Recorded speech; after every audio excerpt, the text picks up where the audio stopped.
Fala, galera, beleza? Por aqui, mais uma vez aqui. Hoje vamos falar um pouco sobre, vamos aproveitar nesse período aí da quarentena, né, que ninguém, pelo menos, deveria sair de casa. Vamos falar um pouco aí sobre esse tema bem bacana aí, que é o renascimento. Antes de mais nada, é bom pensar nesse termo renascimento, porque ele passa uma ideia equivocada, né? O renascimento, ele procura, lá atrás, né, ele procura ressaltar os valores desenvolvidos na Grécia e na Roma, porque o Renascimento ele tinha uma visão negativa do que foi a Idade Média, né? Dizendo que a Idade Média seria a Idade das Trevas. Então, até por isso, né, o nome da Idade Média é Média, né? Ou seja, algo que fica no meio entre a Antiguidade e no meio entre o Renascimento, né, que seria a Idade Moderna, onde você tem produções culturais muito grandes aí. Então, essa visão preconceituosa, ela passa uma ideia de que não existia produção científica e nem cultural dentro da Idade Média, só que é uma mentira, né? Porque a gente sabe que na Idade Média você tinha uma produção cultural muito grande, né? Só que essa produção cultural ela estava presa ali, né? Ela estava sob o monopólio da Igreja Católica. Então, a Igreja Católica exercia aí o monopólio da cultura, da ciência e por aí vai. Então, não era aberto ao público, por isso que passa essa falsa ideia de que não existia produção de conhecimento científico. E a ideia do renascimento é essa, né? Renascer é o quê? É retomar de novo. Né? Eles tinham na cabeça deles, naquele período, que eles tinham que retomar os conhecimentos produzidos aí na Antiguidade Clássica. Leia-se Grécia e Roma. Que bonito.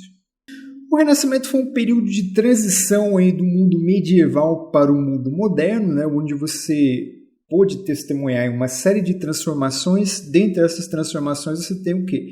Você tem um declínio do feudalismo, né, que existiu ali durante grande parte da Idade Média. Né? Tudo bem que no final da Idade Média você já tinha ali o renascimento comercial, né? Mas o feudalismo ele foi uma regra, uma prática econômica que foi adotada durante grande parte da Idade Média. Né? Então, no Renascimento você vai ter o quê? Você vai ter o declínio do feudalismo, você vai ter centralização política nas mãos dos reis, você vai ter a formação das monarquias. Então, esse é um período aí, o Renascimento de transição, onde o mundo estava deixando as características da Idade Média para trás e adotando aí novas características aí, dignas de tempos aí modernos. E o Renascimento ele se deu principalmente nas cidades italianas, porque as cidades italianas eram cidades que mais ganharam dinheiro com a expansão comercial. Então eram cidades que tinham mais dinheiro para investir, tanto em arte, tanto em produção científica, como em qualquer outro setor da sociedade.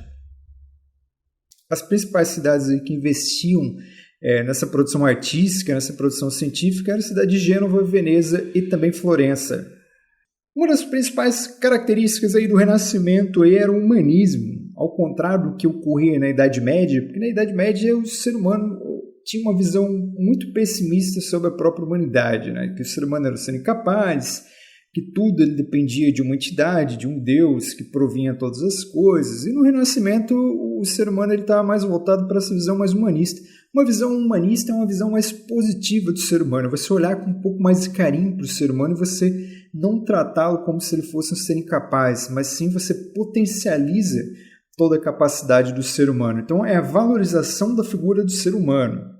É dentro desse aspecto do humanismo que vão trabalhar ali os principais pintores e artistas do Renascimento, como, por exemplo, Michelangelo, Donatello e Leonardo da Vinci. E a melhor forma de expressar aí o humanismo seria através aí dessa volta, dessa retomada aí da cultura aí da Antiguidade Clássica. Tanto é que você pode observar nas obras de artes que eles tinham uma relação muito próxima do que era produzido na Antiguidade, que era considerado aí a perfeição, né? Um modelo perfeito, que lindo. Outra característica importante do Renascimento, além do humanismo, é a invenção da imprensa, né? Que foi inventada aí no século XV e contribuiu para a divulgação aí do pensamento científico, para a divulgação da arte, através aí da impressão de livros, de jornais, folhetos e por aí vai. Ou seja, a imprensa ela foi importantíssima porque ela era utilizada como uma maneira de espalhar o conhecimento, né? De você difundir todo aquele conhecimento científico e tirar da mão somente da Igreja Católica. O período do Renascimento trouxe também inovações na área científica, como, por exemplo, a teoria heliocêntrica, conhecida também como heliocentrismo. né, que era o contrário do que se pregava na Idade Média, que era o geocentrismo, que era uma teoria muito defendida também pela Igreja Católica, que colocava aí a Terra como centro de todas as ações do universo. A teoria heliocêntrica, ela trabalha exatamente com o contrário, né? Ela coloca o Sol como centro do universo e todas as coisas girando ao redor. Essa teoria ela foi desenvolvida aí Na verdade, essa teoria ela foi retomada por Nicolau Copérnico, né? Essa teoria heliocêntrica ela já existia também na Antiguidade. Quem retomou essa teoria foi Nicolau Copérnico, e foi aí que é um dos responsáveis aí pelo desenvolvimento da astronomia moderna. Olha que bonito, né? Só que, infelizmente, por dizer uma coisa que contrariava o pensamento da Igreja Católica, Nicolau Copérnico acabou aí sendo queimado nas fogueiras da Inquisição. Então, essa época era uma época que também a liberdade de pensamento ela não existia muito, não. Você era obrigado a concordar com certos dogmas aí que eram impostos pela Igreja Católica. Quem foi responsável por aprimorar a teoria heliocêntrica foi Galileu Galilei, que acabou provando, né, a ideia de que o Sol seria o centro do universo. E o Galileu Galilei, quando ele foi perseguido pela Igreja Católica, ele voltou atrás e ele foi condenado aí a viver o resto da sua vida aí numa espécie de prisão domiciliar, né, onde ele acabou morrendo aí aos seus 80 e poucos anos aí, cego, né, e triste, deprimido, né, creio eu, porque ele teve que negar todo aquele conhecimento que no fundo ele acreditava, né? Então aí foi o medo de morrer, a censura, para você ter uma ideia de como que a censura é algo que pode ser perigoso, né, dentro de uma sociedade.